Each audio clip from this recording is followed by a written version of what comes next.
Guys, welcome back. It's Angela. Today's Get Ready With Me is actually for a look that I was using with an Indian outfit. So it can be used for Indian looks, or you can use it for every day. It's basically suited to brown skin, and I'm sure other skin tones would look really good in this as well. So I start off with primer. This is my Bare Minerals Prime Time Foundation Primer, and then I go on to my MAC Conceal and Correct palette in Medium Deep.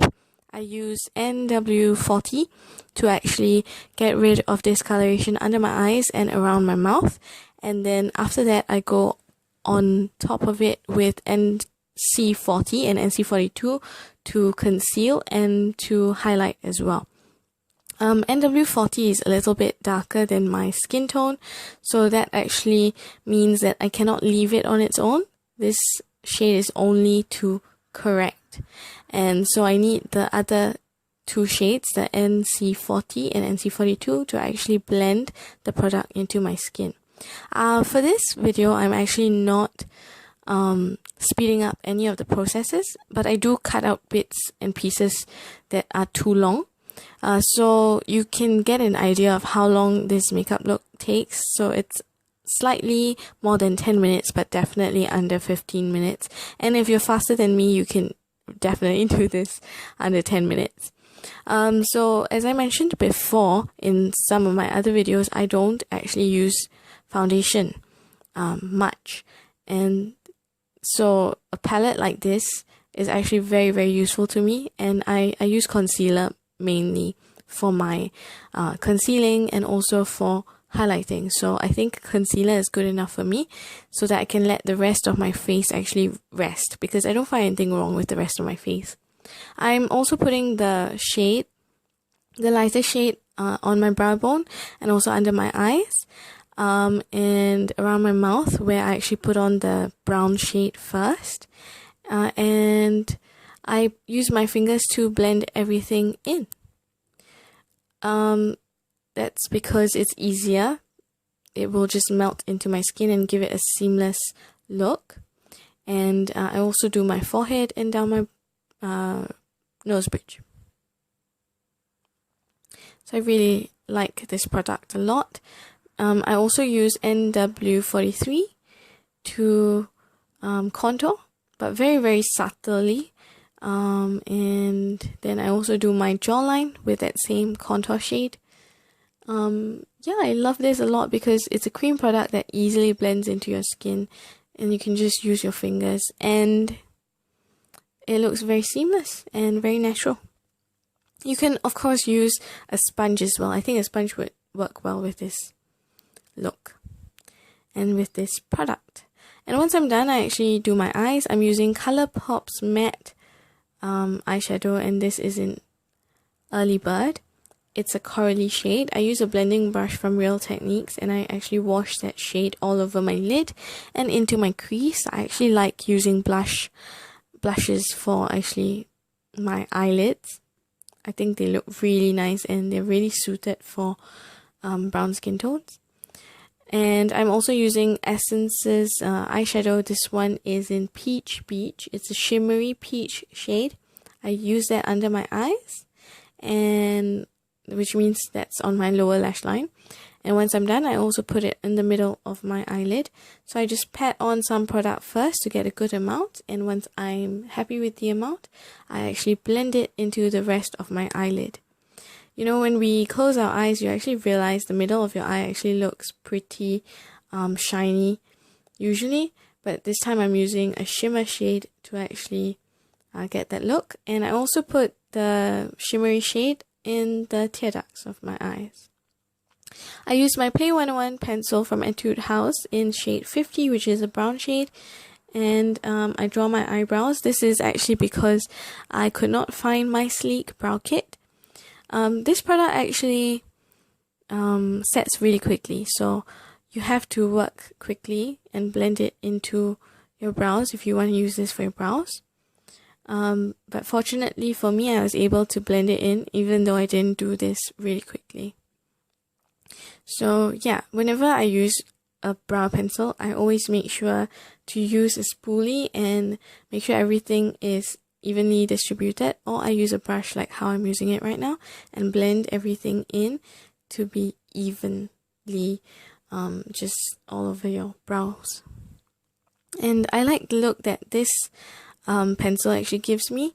It's a bit more dark than what I usually have, but it's very nicely defined for this look. Next up, I use my Essence Get Big Lashes Volume Boost Mascara in black. Do yourself a favor and get the waterproof version. This one is not.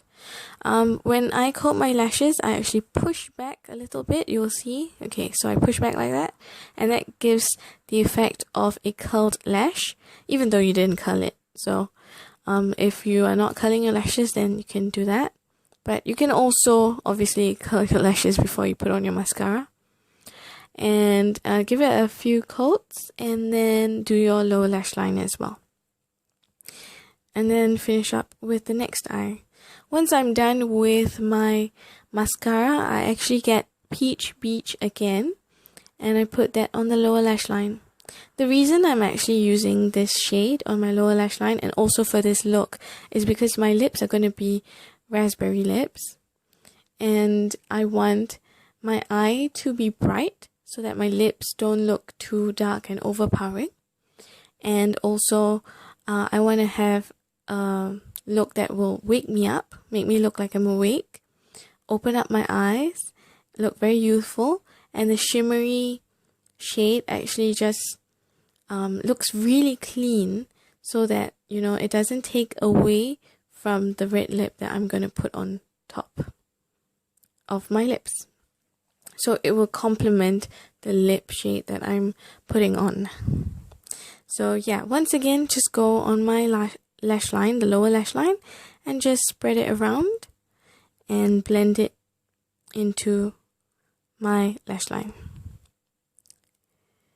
And once I'm done with that, I actually get my blush. This is the Tarte 12 Hour Amazonian Clay Blush in Blissful. I love this shade for brown skin.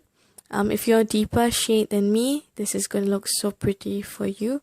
But for my skin tone, this is a bit more pigmented, but I do like the shade a lot. Very, very pretty pink shade. So yeah, just blend it into your cheeks. And once I'm done with that, I have such a nice flush going on right now. I use this Essence Long Lasting Lip Liner in the shade A Girl's Dream. So yeah, this is the raspberry shade I was talking to you about. So it's sort of a berry shade, but it is a little bit more red, a little bit more pink. And so it looks different from just a red lip, but it also looks different from a totally berry lip as well. So a very nice raspberry lip. I clean up the product around my mouth, and then I take a tissue and I blot it off. And then I go on with another layer just to make sure the shade or the color is more intense, and it also ensures that the product is long lasting. In fact, it actually did last me through my meal. So I like this a lot, and I really am in love with this shade. It's such a wonderful shade. At first I thought I wouldn't like it, but when I put it on, it's so beautiful. I love this shade. And yeah, just keep defining my lip and color in the whole of my lip. Next up, I use a lip gloss from Me Cosmetics, and this is in the red shade. I've used it before in another video, but I only put this in the middle of my lip, so the middle of my top lip and the middle of my bottom lip. So that actually gives my lips a plumped up effect. It looks as if I put on some, you know, lip plumping action like Botox or something, but no, I did not. It's just lip gloss. And then I use my one heck of a blot to, first of all, I pat the product on my face, all the areas that I actually used the cream products, and then I brush it off. I brush off the excess. So this is just to set the products. So I really love that. And once I'm done with this, I actually use my highlighter shade from the Makeup Revolution Sugar and Spice palette. I love this palette a lot. This pinkish highlighter shade is also shimmery. And I just use a normal brush and put that on the high points of my cheek and blend it into my cheek color. So it looks really nice and bright and shimmery, and that's the look basically. I actually like this look with my hair up and out of my face, and also without the bindi. But for this day, I actually